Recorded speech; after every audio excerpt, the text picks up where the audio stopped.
Oh, why don't you introduce yourself? Yes, I'm Guilherme. I'm Guilherme Reis. I'm from Brazil. I have been in Europe for like 8 years now.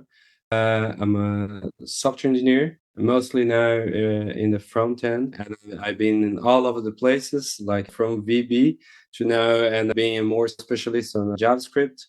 For the last, I think, 1 year to 2 years, I've been a team captain.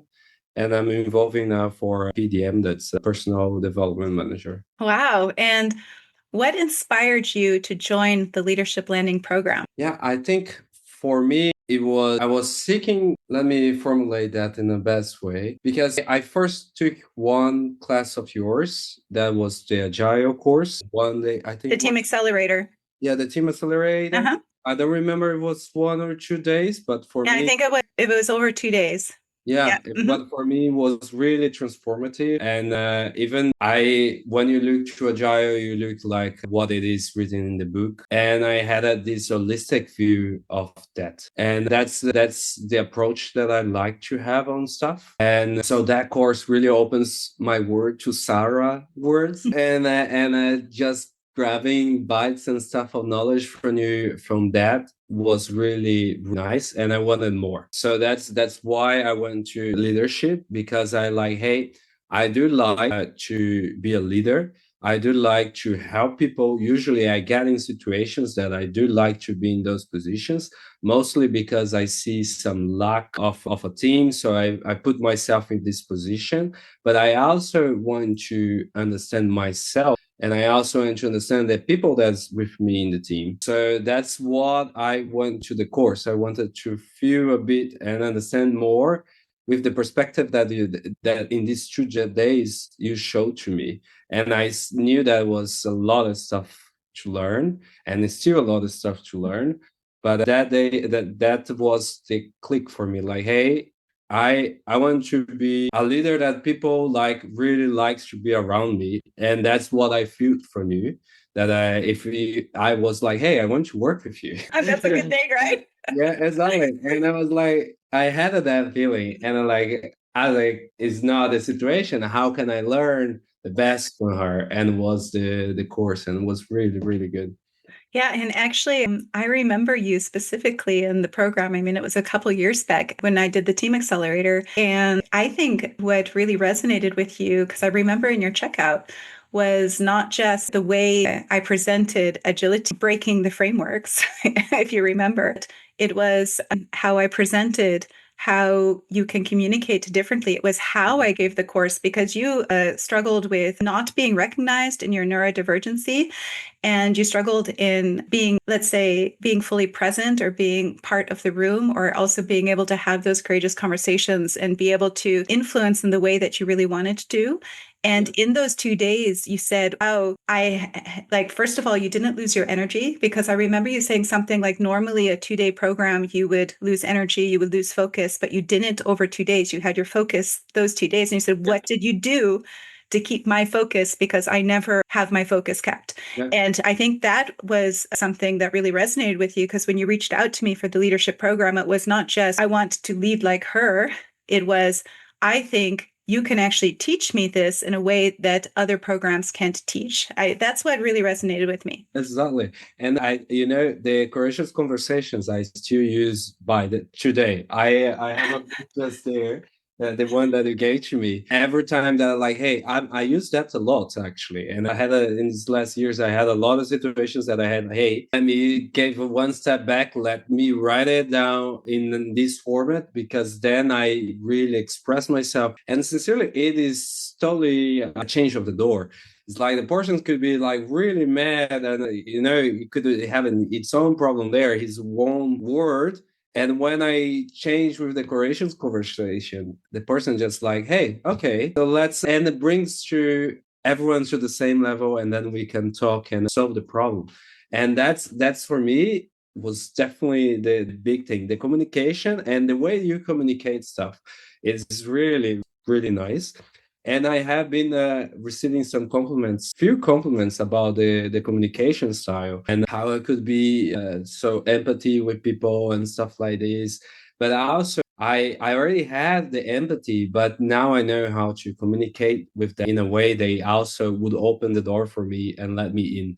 So it's pretty nice. I really, Oh, really, that's beautiful. I just got goosebumps opening the door and letting you in. yeah, That's what you were missing. I remember you wanted to make impact, but just weren't quite there, if I yeah. remember. And this will lead beautifully into the next question. Where were you in your personal or professional growth journey before starting the course? I remember that I think it was my first or second year at IO, and I wasn't the team captain yet. I had an interest on that, and I believe it was between that was I wanted to learn more and become a team captain and be like a manager or even a tech lead, and that was the point.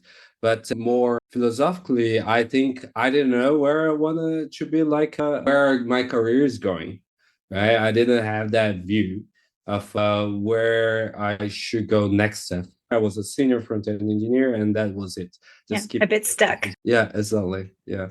Yeah. And what did leadership or impact, the words of leadership and impact, mean to you then? And what do these words mean to you now? That's a hard question, but let me know if I'm answering the way you would like to see. But I see leadership now in a different way.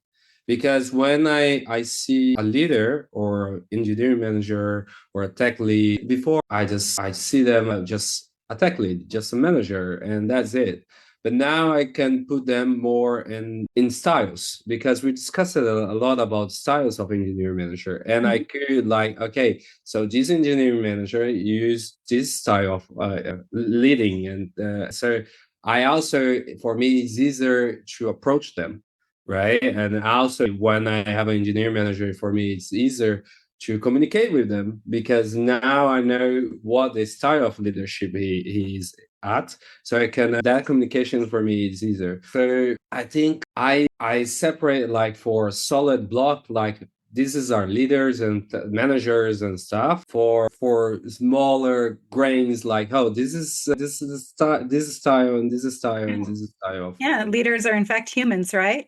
exactly, exactly. And it's not just leadership styles, as you're mentioning, but personality types and needs, values that they might have, different talents that they bring to the table. And as you said, every leader ends into this coming with a different set of talents, dragons, desires, needs. And then, of course, they will adapt the different leadership styles based on what they bring to the table. And as you said, as soon as you recognize what a person's needs are, the conversation changes. It's not just about going and, like, a lot of people think courageous conversations are stepping up in a room and saying, this is my boundary and this is what I need and blah, blah. But that doesn't get us anywhere, right? It creates a Yeah, defensiveness. People feel, they feel irritated. They don't feel like you are there to contribute to a joint cause, and it doesn't bring you a step forward. But as soon as you recognize their humanity and you see, this is what this person that I'm speaking with needs, this is what our joint activity is moving forward. These are, let's say, their dragons, their fears, what's underlying, and maybe the reason that they're reacting to this behavior. You can go into it with more differentiation, more clarity on what the actual conversation is about, and more openness to the different ways to solve it together. And as you said, you make more progress when moving forward. yeah.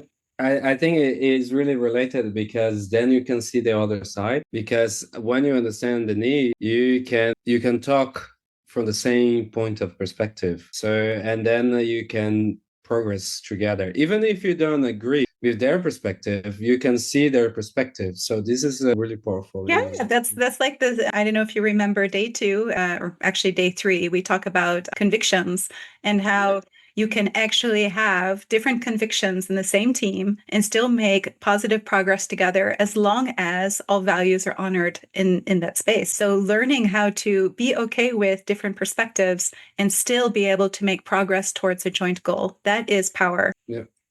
Yeah. So let's move to the next question. Which parts of this program stood out most to you a session, a story, a reflection, a tool? I can definitely edit the courageous conversation, but the courageous conversation is already impacted me in the first. In the team accelerator. Exactly. Yeah. Yeah, exactly. And then this one, if I would like to bring one most, it is to understand my dragons. I think understanding my dragons was the biggest thing because to talk to someone and understand someone when you're in the heat of the moment, you need to understand yourself first and your boundaries. And I already had situations recently, were situations that I had, hey, I need to stop here and we talk in 5 minutes so I can sync my thoughts. And then Regulate. yeah, and then we can talk about it and go for it. Otherwise, we'll be discussing and nothing going to we're not going. And in the end, we just got offended, right? Yeah. Because you could say something that you don't want to. I say something we don't want to, and we're just making. You're both, your dragons are both burning each other, right? Exactly. Yeah. So I think it was really powerful that part that we are talking with the dragons, understanding the dragons, and really drawing the dragons that we saw it. I think, correct me if I'm wrong, but I remember there was one draw, I might have it there, the big book, that we were drawing something about our dragons, and I still feel it. And as we were discussing, I noticed that all this stuff I don't know by the book, like all the words by the book, but it still really structure my mind how to think and how to proceed in situations. And just talking to you, I just had like some flashbacks, like, hey, I actually apply this that we're discussing right now on this situation that in the work. Yeah. But it's just because as it is a long course, it model how you think. Yeah. So I think I really That's the intention of the course. Some people have said, why don't you just do this like in a week-long course, like intensely? And I just don't agree with that. I think part of the magic of the course is that we spread it over 12 sessions over weeks, because every week or 2 weeks, depending if you take the 6 month or the 3 month program, you have time to reflect and to utilize your learnings in your daily life, see how these new insights are shifting your life, and then you're bringing it into the next session. So actually, when people finish the program, what I've noticed is it's not one of these things that you rush through and you get a lot of theory, but it's integrated into your life and how you do things. So because now it's been a few years back, and I've spoken with a lot of people that have taken the program years ago, and they say it's still 100% part of the way that they live and the way that they act. And it's like, oh my gosh, actually, that's where it started. yeah, exactly. And I sincerely was one of the persons that I think, hey, let's do it true. Now I see the value because I think we had sometimes we have a longer time, like 2 weeks. So you can actually think it through and use. And these sessions, like you learn it this week, you can say, hey, let's see if I can apply it. And of course, you're not going to apply directly in that week. It will be situations that will come up with the years, with time. But because you really took time to learn it, you really go with. You really get deep in a like peeling back slowly over time, and it feels really real when you finally get there. And it can there can be real emotional moments, like this is too much, and then you have enough time to relax again and get to a healthy space so that you can take the next step forward again. And I'm really curious because you mentioned your dragons. Do you want to tell us which dragons you live with? I do have a few dragons, right? Yeah. I just trying to name them in English form. I know, for example, that I become really irritated and in the first boundary, right? If I'm being too empathic and trying to understand, and I know that people is not going in that direction, I get really irritated in some way. But I do understand that dragon now, and I do understand that I have to like manage him and, like as I said, give the step back. And this even happens at home, like from people that it is already inside of me that is easier to reach me, like my wife. She would face this dragon more. Yeah. So I do understand that I have to like sit and talk with this Yeah. dragon. And, When you sit and talk with this dragon, what do you normally tell it? yeah, for me, it's not actually talking. It's just sitting and breathing. And if I'm not wrong, we did an exercise of breathing in one Yes. of the It's stuff. really learning how to sit uncomfortably with a dragon. Yeah, exactly. Because for me, it's one of the things is just sit and breathe. But it's really funny because no one thinks I'm an irritated person. Yeah. No one that I know would imagine. They usually say that I'm a really chill guy. Yeah. The only person that I know that says that I'm not that chill is my wife and my mom. Because they actually get to They see your face dragons more often, right? exactly. They can Yeah. see it, and at work or friends and stuff, You probably hold the mask up more. I can hold the mask more, Yeah. and I can easily with the dragon, I Mhm. think.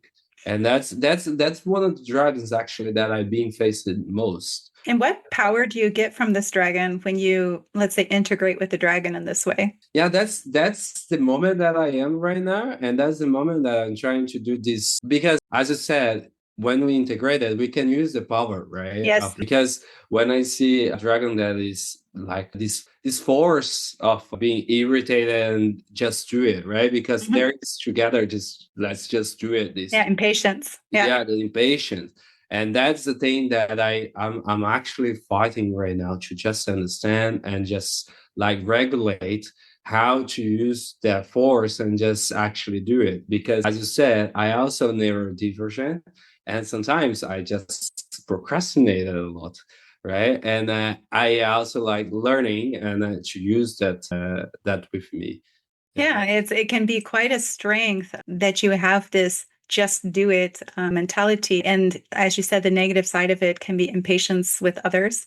And I've worked with a lot of people, especially with ADHD. I just see this more common that you have this kind of flows where you have extreme productivity of sometimes 3 or 4 times as much as, let's say, neurotypical people. But then you have moments of complete, let's say, lazy or disconnect or energy drain, And what I usually do when I work with such individuals is to teach them that this is your overall picture, this is your productivity, and it includes spikes and dips. And Yeah, not to the dragon is the actually not the impatience. The dragon here is being hard on yourself when you're on a low, and instead recognizing that this is part of your overall productivity cycle and it's your way of healing, way of regaining your energy so that when you're up here and you have that can do, you can do. So this is the integration which needs to happen so that you can actually experience and unlock this behavior without feeling like shit when you get down here. And this is what you bring to the table. So this is how you talk about yourself. This is what you bring. And when you learn how to work and flow and you learn how to accept and love this about yourself, it's no longer defensive. Like you're no longer defensive about those moments when you have low energy because overall you bring a lot to the table. And you also protect your energy because a lot of people which work 3 or 4 times as productive as, let's say, normal yeah, individuals get used to that. And then people will think, I expect this all the time of you. If you can do it, you can do it all the time.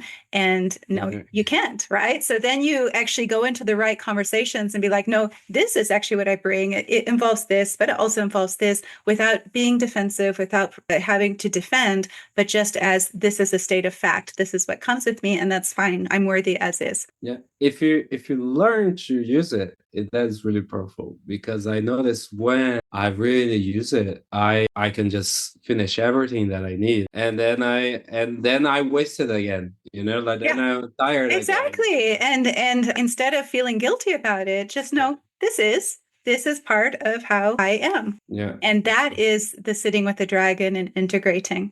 It's a kind of self-acceptance, it's a kind of self-worth. And by being able to sit with that dragon, you get the power that you get from these peaks. And believe me, this power that comes in the peaks, I mean, if you've ever worked with somebody that has that 3 to 4 times of productivity, it's not just productivity that comes, it's like massive imagination, it's massive creativity. It's like a kind of problem solving that you don't get normally from people which deliver more at pace all the time the same. So it's a massive superpower once you learn how to embrace it. yeah.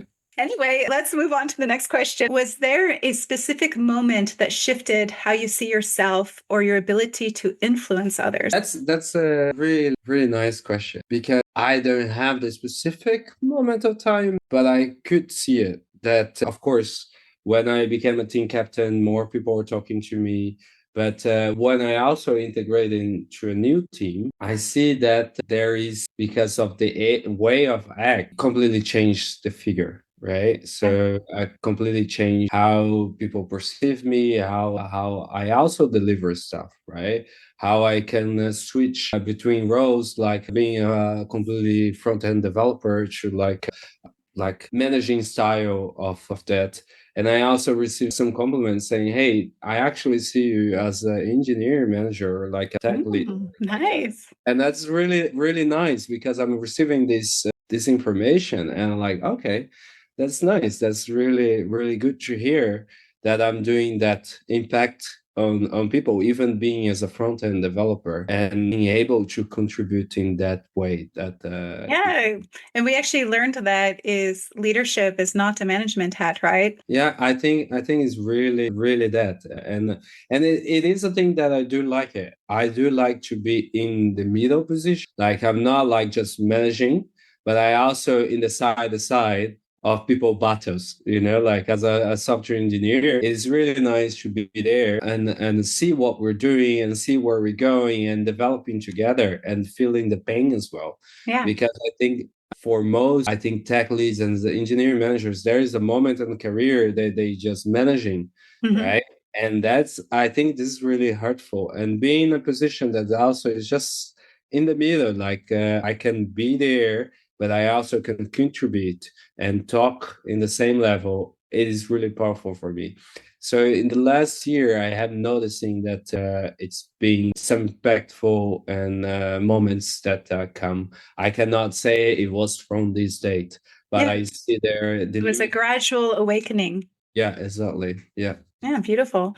And how did the program challenge or stretch you emotionally, mentally, practically? Yeah, I think, as you know, I just had the baby when we get. Yes, I remember. I did a course with the baby sometimes, right? Yeah, we're like on you. I remember. Yeah, he was in the sling, and so mentally it was really impactful because I also was just dealing with other dragons that today they're more quieter. I understand them. It's easier to reach them, but there was a lot happening in that moment, and of course, having two kids, little kids, everything happens. And when you want to involve also in the career, it is mentally and even physically really tiresome. I think all the new parents know how it is tough, and all the parents know it, right? We just Uh-huh. get it.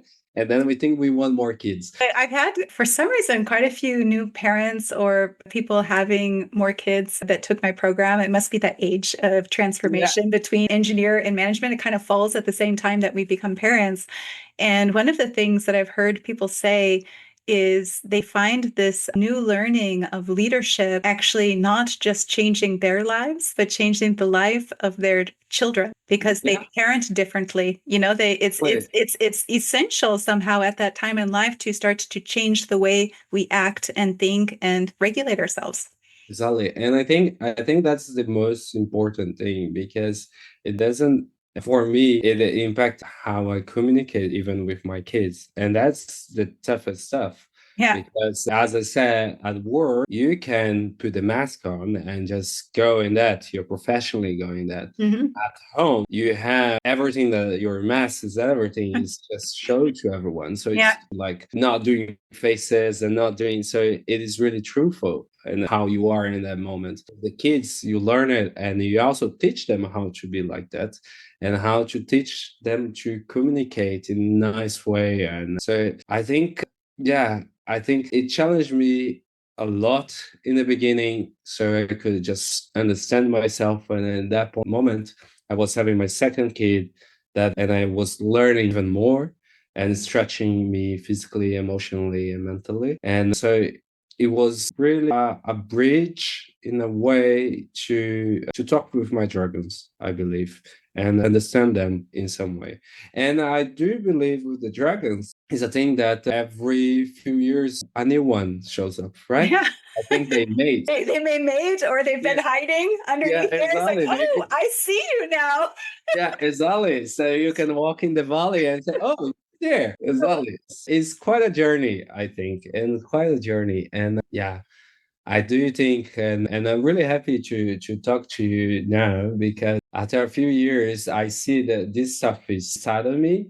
But revisiting it, it shows how I put the stuff in a way that it goes like that, and even push me a little bit more, so I could adjust the other stuff that I actually reflect into. And that's the thing. You have the book, right? Not yet, No, you don't actually. have it. So, in the book, in every chapter, I have a maze that I've hand drawn.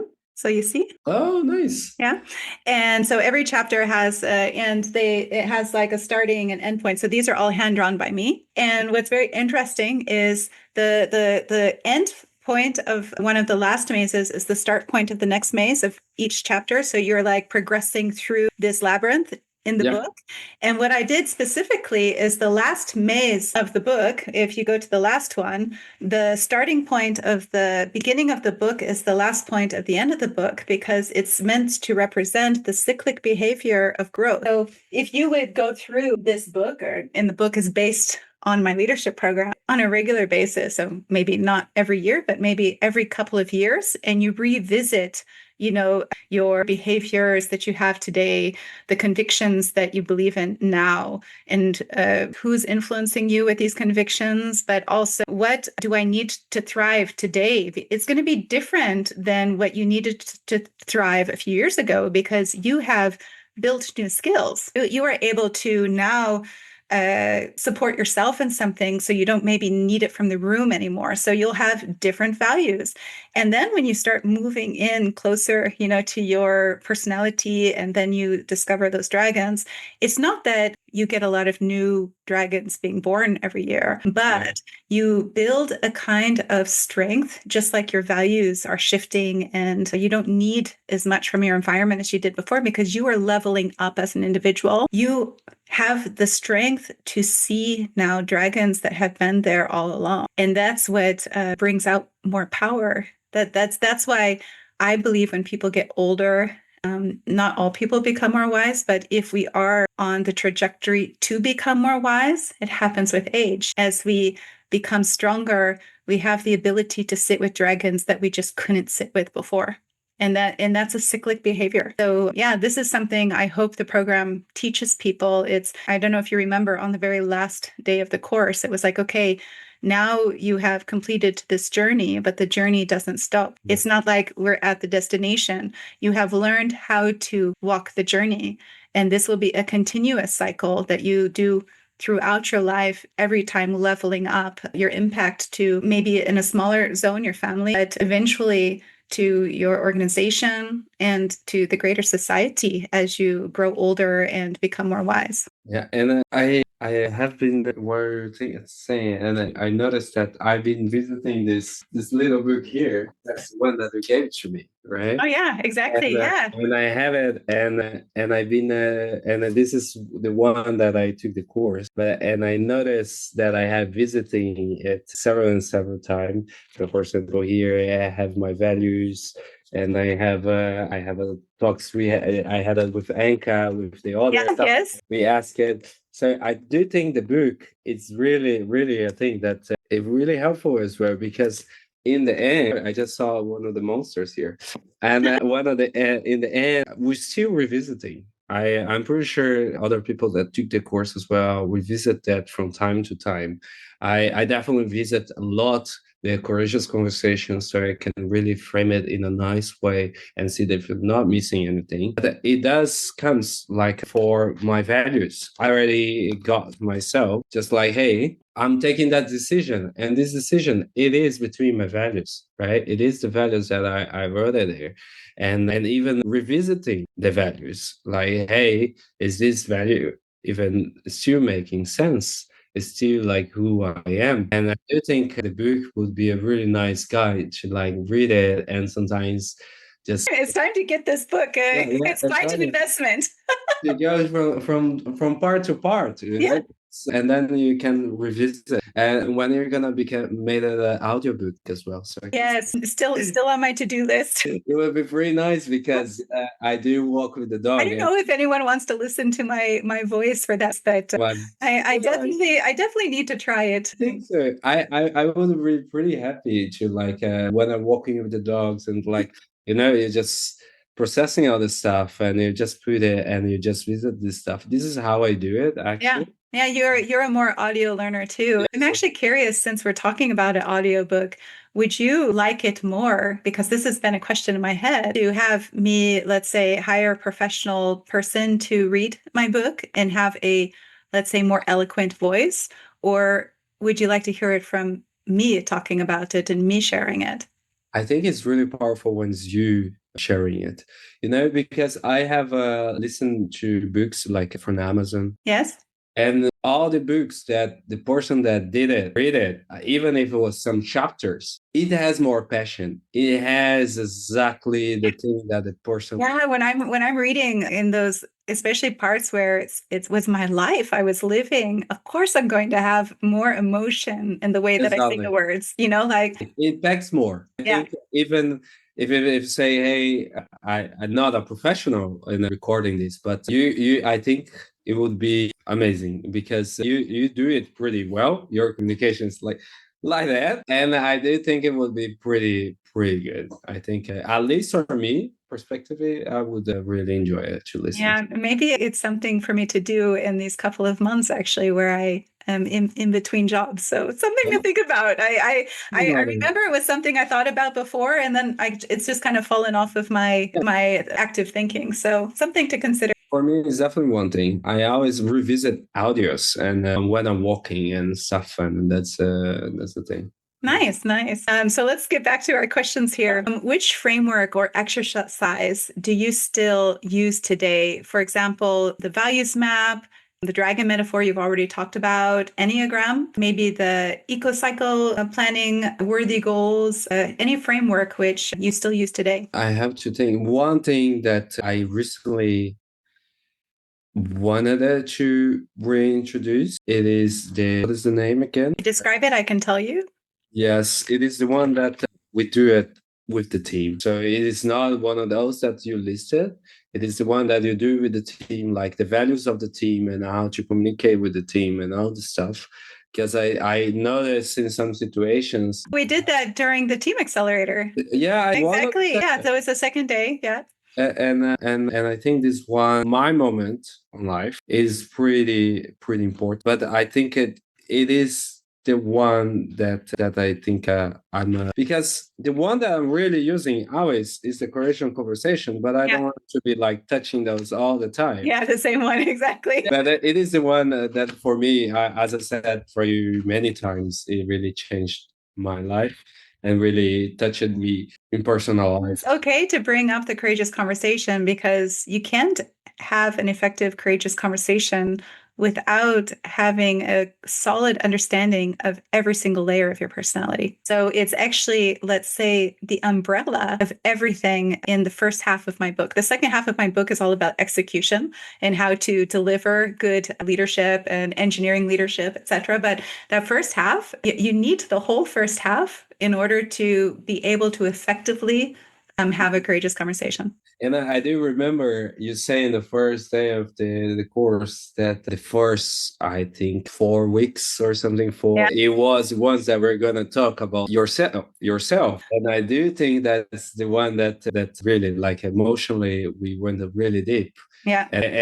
And then you start executing those stuff, right? Yeah, And that, exactly. It's all about, at first, the first half of the program is really understanding, let's say, the tools we have. That's us.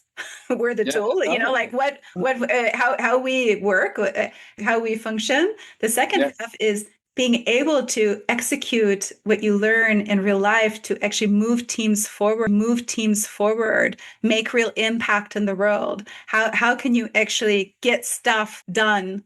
And instead of just making promises, how can you shift yourself? Like, that's the second half of the program. It's more execution. Yeah. yeah. So let's move forward. How has your approach to creating impact with colleagues, friends, your family, your community changed since completing the program? I think for me, it was the communication and it was the empathy and putting yourself in the other shoes. And I think we talked about that a few times in the course as well. But I had really, sometimes really difficult situations and really different culturally situations. Especially being from Brazil, living in the Netherlands is quite a shock. Exactly. So culturally difference that I could sit and could understand the other side and could just talk to the other side because I was that I couldn't impact that person because I learned how to communicate. I definitely believe it is the communication. I think the communication was what I was looking for, and the communication was the main thing. And even that's my problem now because all the workshops that I have, there's a new level that I want to deal with, Yeah. right? I want to see that in all the workshops as well, because the way you communicate and the way you teach us to communicate. It's quite unique, my teaching style. Exactly. Afterwards, you'll probably feel like, hey, this is flat. Yeah, exactly. It's quite unique, and that's I had a really good workshops in between, but it's still like I remember to talk with friends that take the same course, and I was like, hey, it's really good what he's presenting, but I do believe that if he did this and that, he would It would hit deeper. he would hit deeper, right? Because then I went there, Yeah, right? I think I combine so many different mythologies and learning styles and psychology and real engineering experience and leadership experience. And I put it all together into the program. So you're learning all the time, not just, let's say, the lesson of the week, but you're also learning in how I run the course because Yeah. each thing that you do is also learning. You know, you're also experiencing how you could do it with your team if you're having this particular conversation. So there are so many layers of learning that I put together in a multidimensional way. So it's not just watching a presentation, and I think that's probably what you miss in a lot of training programs you have after that. This probably feels kind of flat because you're missing that multidimensional learning that happens. And I see that, and this is stuff that I try to have with me, is every person learns in a different way. And that's what 100%. I was saying about communication and empathy, right? I'm a neurodivergent, so I will be way more connected with you if you all of a sudden put a video or a fun fact or something like that. Yes. I will be, hey, so when Yeah. my interest is getting faded away, you just Yeah. hook And I up. try to communicate this also when I'm doing it. So, because sometimes things happen passively and people don't understand what's happening. So, Yeah. I will explain in the program that it's on purpose that we have a part which is, let's say, more reading, a part which is more communicating, talking, a part which is more doing. Then I'll put in a video, because it's not meant that every single individual can grasp the 100% of every type, but I am providing something which every person can grasp in the room, regardless of their learning type, so that everyone can progress through feeling they have gained something. And I really think about that when I create a training program. Nice. But when it comes to being able to walk in other people's shoes, I just want to correct a caveat on that. I talk about it extensively in my book, and I also mention it in the program, but it can be misinterpreted sometimes. What I try to teach is that other people have different shoes, Yeah. but I really don't believe anyone can walk in another person's shoes.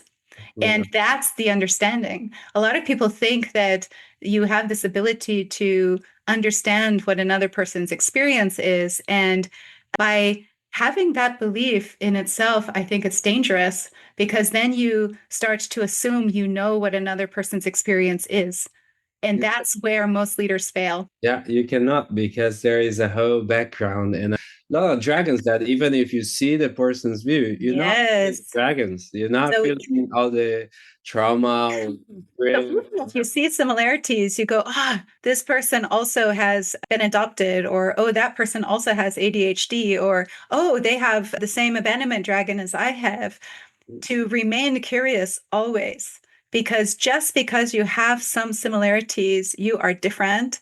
And the way you communicate, if you want to communicate effectively, is being hyper aware of that the difference exists. And it helps you remain open and curious, asking the right questions and really including the people in your space. Yeah. I have a question for you, Yeah. actually. Oh, good. And it is a thing that I'm actually fighting at the moment. I think my light is going in. Yeah.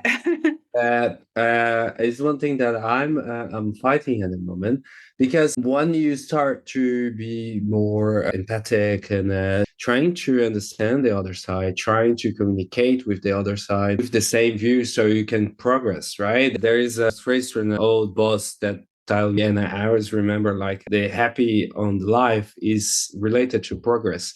We're happy when we see progress, right? When we see a old lady, when she has the grandchildren, she's really happy seeing the grandchildren progressing, right? But returning to my question is, how do you understand the the level of empathy that you have? Because being empathic, you have a lot of energy, right? Could be that someone get a lot of energy from you, and then you have to understand what is the energy that you can give. And this is the stuff that I'm at the moment just like, hey, this is my boundary of energy, because it is hard, because at the end of the day, as we were talking before, we just exhausted, because you're trying to understand, you're trying to communicate, you're trying and try and try, but at the end you're also putting yourself less, right? Because you're trying to progress to get this happiness, right? So the 13 types of empathy. And one page before, because I happen to know your ADHD, I also specifically talk about different neurologies and why it's important to understand how empathy works based on your different neurologies. I have a section here also about ADHD, by the way. Yeah. And PTSD, trauma, also about yourself as an individual, your personality, etc. What I have found, a lot of people talk about empathy as if it's linear, as if there's a kind of empathy and you have a lot of it or you have less of it. And you're either an empathetic person or you're not an empathetic person. And a lot of people attribute being an empathetic person a positive thing and non-empathetic as a negative thing. And I see it more as a rainbow, as a, again, multidimensional being. It's not linear, as in there's one type of empathy. I declare in here 13 different types of empathy. And what's important is to understand yourself. Who are you? And if you are a person which, let's say, absorbs and feels a lot from others, that's a type of empathy. And sometimes it can lean towards toxicity. So it's not black and white in having a lot of empathy is healthy and having no empathy is not healthy. What's important is to become aware of which kind of empathy that I am presenting here going to ensure my energy is reserved. And I'm also helping genuinely this other person in the way that support looks like for them without sitting in their chair. Some people, because of our neurologies, we have, let's say, hypers. So we are hypersensitive, we are hyper aware. If we see a cut, someone getting cut, we feel the cut. That's a type of empathy. Some people don't have that. Other people, because of our childhoods, we have trauma, we are hyper vigilant when it comes to, we see something happening and we can predict what will happen, or we think we know what's going to happen. So we're walking on eggshells in the world around us, and we start to really understand others, and we don't see ourselves. We're more outer than we are inner. And that's a kind of empathy, being able to see that that person is having pain before they say they have pain. However, very often you're wrong. A lot of the time we think that because we recognize the patterns or what people are doing and we see pain and they're not saying it, so we can name it, we think we're right because of our past experiences, but often if we don't remain curious and we don't ask questions and we just start to assume, we can actually take over another person's existence in a very negative way. So I do believe great leadership requires empathy. However, the different types of empathy, for example, you have the compassionate empathy, cognitive empathy, emotional empathy, attunement empathy, sympathetic empathy, vicarious empathy, somatic empathy, phenomenological empathy, background empathy. This is a good one. Background empathy is a type of empathy that involves seeing how someone's past experiences, culture, or personal history shape their responses. Anyone can learn that. You might not have that kind of empathy that I explained, that you see a cut and you feel it, or you're hypervigilant and so you know what someone's pain is. But you remain curious and open, and you understand that people have different backgrounds. You studied maybe about different cultures, a culture map or something, and you're aware that it exists, and so you allow for those other cultures to exist. You can actually grow that kind of empathy. You can also grow a kind of empathy where you like rapport empathy, where you really build a rapport for people. You ask questions. You understand that there's differences in them than in yourself, and you maybe get really good at coaching and making sure that you ask about how they feel, or what's going on, or what values they need. But it doesn't mean that you feel it. It doesn't mean that. And imagine even a person which, let's say, leans on psychopathic behavior. They don't have empathy in the way that they can feel another person. They can learn empathy and they can support society, and even maybe be better at it than some people which, let's say, feel it naturally, but step on other people's shoes in a way that takes away the curiosity and allowing that person to exist. So I delve into this chapter, into quite a few pages in my book. It's a really important topic, and I think too many people think of it in a linear way. So it's okay that you're confused by it. A lot of people are confused. They think they assume that other people are feeling empathy in this way, and they think, I'm not feeling it like that, so I don't have it. And that's just not true. It's multidimensional in the same way that our neurologies are multidimensional. You don't have someone that's just autistic and then they're just like this, right? It's on a spectrum, and empathy is also on a spectrum. And one thing that you said was got me. It is that we ask a simple question, right? And how do you feel, right? And this is a simple question that you can easily talk to the other person. Yeah. Before assuming stuff, because I remember when we said, because of the ADHD, I sometimes predict a person's word, right? If it's going to someone directions, I know the pattern that a person will talk. Your pattern matching. Yeah. I just predict. So they were talking about that. So this is a thing that ADHD helps sometimes and then really bad in other situations. But I think that question, like how do you feel, how you see that, it is really powerful for all scenario for empathy. And not to destroy what you're talking about, because my brain is multidimensional again. I've had people attend my program before, and one of my checkout questions often is, what insight do you have? What feeling do you have right now? And I've adapted that question over the years. I don't just say, how do you feel? But how do you see it? How does it feel maybe on your skin? Or maybe it smells a certain way, or maybe it looks a certain way. Maybe it's in words. What I learned is not even everyone can identify feeling. Some people don't understand even that question. And so by asking the question and saying this is the only way to answer it, that you feel sad, mad, angry, perplexed, or whatever, you are already discriminating them.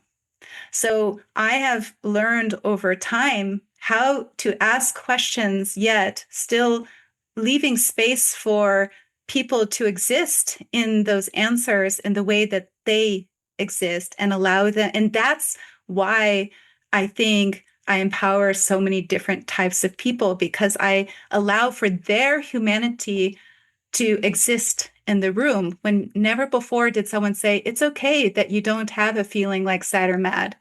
Maybe you don't visualize in the way other people visualize. So what would be a way that you are experiencing this? And I have learned the different ways that people experience the room. I see that. Yeah. Now you're coaching me again. And Got her. but it's really good because I in some situations recently that it's exactly what is needed and exactly what we're talking about, and it's pretty good, pretty good. Yeah, well, thank you. Thank you. So let's move to the next question. Have you seen any tangible results? So, an improved collaboration, recognition, confidence, maybe a promotion. I actually know that you had one, so you can Yeah. share about that. Maybe better balance in your work and life. For sure, I can definitely fit it at least some, but I definitely like a promotion. I think it's a recognition that how it's going and how we are dealing with stuff and how I'm talking with people and stuff like that. So this is really the connection that I could make even with a multicultural team. It really helps, and that communication helped it, of course, a lot during my day today. And also to bring these situations that I was just we are just talking, like that I culturally and emotionally could not understand the other side, but I could communicate in some way that we both understand, and we're both on the same side, even that we're going like in a we had a really tough times. We still like friends in work and all stuff, even like situations are like, hey, this situation is not going well, but we didn't because the way we I communicate and the way that we go in the same process, it really helped it. And I see that the communication style is really the biggest chunk of it, right? The communication style, the empathy, and then trying to understand the other person, and this is really helpful, and this is day by day I see it. Yeah. Nice, nice. And so, a question I'd really like to ask was the program worth the financial investment? Yeah, of course. Yeah, yeah. Always important to ask this question, right? Yeah. I think everyone that takes this course would, yeah, is really impactful. It is a thing that I don't think it is a course only for people that want to progress in their career. Because some people would say, "Hey, I don't want to be an engineering manager. I don't want to go this path. Yeah. I want to be a lead on this path." But I'm pretty sure you lead somewhere, even at a home or even, If you're a parent, for example. yeah, yeah, a community, and not only about work. I think for me, it gives you a base even to be a better human for the community, sincerely. Because as you understand and communicate, and first you understand yourselves first, right? And this is the start, even for people that want to go to therapy, right, psychologists and stuff. It helps you to understand, right? And I think that's the big thing, that when you go for understand yourself, and then you can do other stuff, even if you don't want to be a leader. I think it's really important, and Wow. it's really nice. Yeah, and I guess that kind of answers the next question. What would you tell someone who's considering joining the leadership landing? Yeah, as always, I think just do it because it will impact. But I do believe that the person at the first weeks needs to be prepared for the emotional impact, because clearly I wasn't. It's heavy. Yeah, I wasn't, and not a crier, but I cried sometimes. Like, oh right, I see that, and it's really emotionally impactful.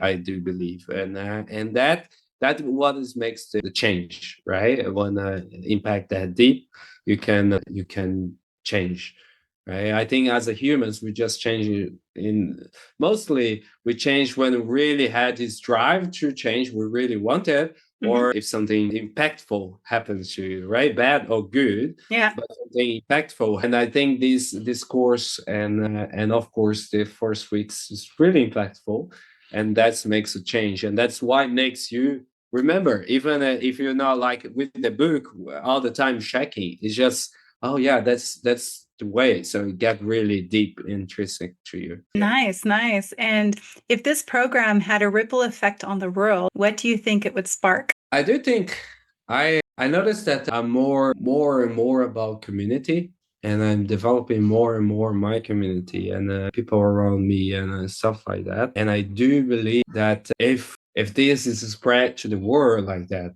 I do believe that we have a better world, because People that understand each other, people that communicate with each other, it's way better, right? Yeah. And if I'm mad at like a traffic jam, someone cut me off or something all of that.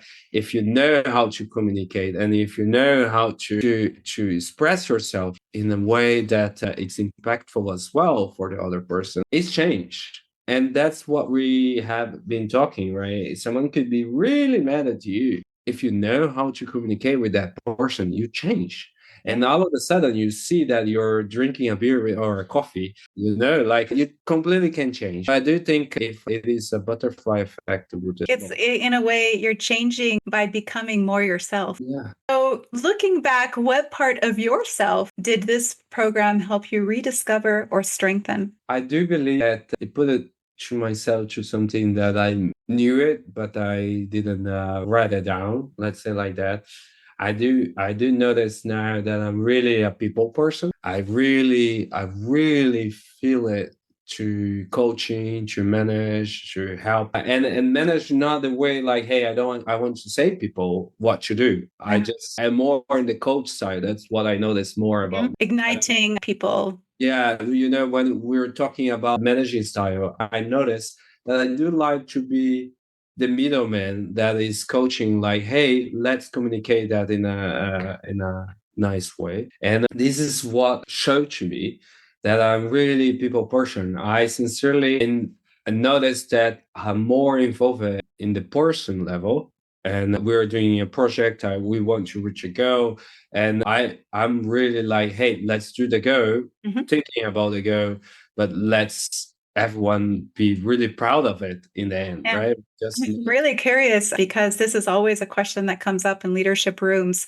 Often when people see me, they say, "Oh, you have those soft skills, people skills, etc." But what does that have to do with engineering? I believe what I do in rooms magnifies engineering. It brings more impact. It scales impact in a technical way. Do you believe that too? yes, and it's really funny because you're saying that people say to you that you have the soft skills. It's the same thing that I heard from people. People Yeah. say, "Oh, yeah, but you know how to communicate, right?" How does Well, that have to do with engineering? yeah, Yes. exactly. But I do think, and now that we're talking, I really enjoy to like work in, for example, in a BFF that's backend for front end, mostly because I could like sit the side of the backend developer and talk to them, and sit in the front end developer and talk to them and say, hey, we're doing this, Yeah. right? You see the value stream, right? Exactly. I really value to be in the both sides, being in this full stack side that I could just communicate with both sides and just go it as a team and involve us as a team. And that's I think that I really enjoy it. And of course, I came from Brazil. We are really chatty, Yeah. right? But it also impacts me culturally. But I do think it evolved to me to being really a people person. Yeah. And last question. If your inner dragons could speak, what would they say about you, who you've become, and the difference you're making today? I should have read the questions. That's a hard one. As I mentioned, That's why I it's the know. last question. It's like we're getting deep now. Yeah, as I mentioned, I noticed that some dragons are quieter. Some dragons I could easily dialogue with. Other dragons, like the irritated dragon, been showing up more recently. And I think that the dragons would say that it's hard to put in words. But I would say that some dragons, not all of them, so I would say some, I could dialogue with them and they could dialogue with me in some way that we could use their power and go through it. I noticed in the last years that I grow it that and I grow it as well the self-reflection. And I think that's the important part of the course as well, to understand yourself, understand where you are. And that's also I think that I fight for as well, to understand and go for it and translate it. Right? Sometimes they're just talking dragon language, and I just speak Portuguese. I say, "Hey, can you speak Portuguese?" So I just seek it in with the question. Can I take a stab at it? Yeah, yeah. Yeah, I think that they would say that you now have made an effort to understand Dragonese. and they would feel quite seen and honored that you allowed them in your room. And that because of that, you have been able to reflect, get deeper, grow, and level up and make impact, not just in the lives of those which are in your most intimate spaces, but to the broader community. That's perfect. Do you think? Yeah, I think Yeah. so. I think so. I definitely, I think that's what they would say. They would say I, thank you. I definitely think that I can understand better dragons now. I Yeah, definitely, I think so. And it's because you're not as afraid of your dragons as you used to be. yeah. Even knowing they are there, right? I Mhm. think that's That's what I the said. first part, right? It's like, I, oh, there's yeah, dragons here. the bridge to just go and reach them. Yeah, exactly. Now, in this last part, I'm going to ask you some questions on a scale 1 to 10. So, 1 being low and 10 being high. Okay. The first question, I understand my core values and how they shape the way I lead and influence others. I think I would say 9 to 8. Nice. I feel more confident and authentic when creating impact or guiding others. Yeah, definitely a 9. Nice.